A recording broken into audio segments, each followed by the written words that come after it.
मी स्वर्णी निलेश मी आज जिजाऊ बनले. नमस्कार. तुम्ही मला ओळखलंच असेल. मी जिजाऊ म्हणजेच राष्ट्रमाता जिजामाता. मी तुमच्याशी काहीतरी बोलायला आले. माझ्या आयुष्यात कधी सुखसोयी नव्हत्याच. माझ्या आयुष्यात नेहमी संकटच आहे. पण मी कधीच डगमगले नाही, कारण माझं एकच स्वप्न होतं, ते म्हणजे स्वराज्य.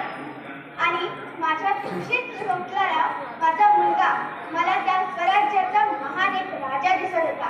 जो मला चांगला बाळ दिसत नव्हता, तर एक मोठा राजा, महान राजा, जनतेचा राजा दिसत होता. म्हणून मी त्याला रामायण, महाभारतातील गोष्टी सांगितल्या, शूरवीरांच्या कथा सांगितल्या, गरिबांचा आदर करायला शिकवलं, त्यांची मदत करायला शिकवलं.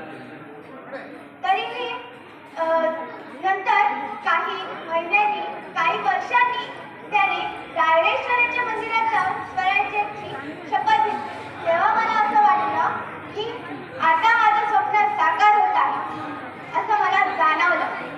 त्यानंतरही संकट कमी झाले नाही.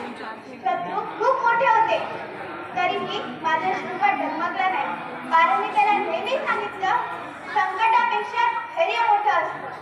त्यामुळे तो कधीही डगमगला नाही.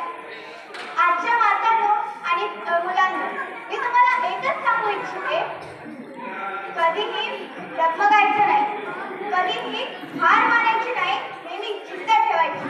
एक दिवस आपल्या स्वप्नापर्यंत आपण नेहमीच पोहोचू. मुलांना यशाचं आमिष न दाखवता त्यांना एक अशी इच्छा द्या की आपण या भारतासाठी काहीतरी करू, या भारत भूमीसाठी काहीतरी करू, या भूमीवर जन्माला आलो त्यासाठी आपण काहीतरी करू.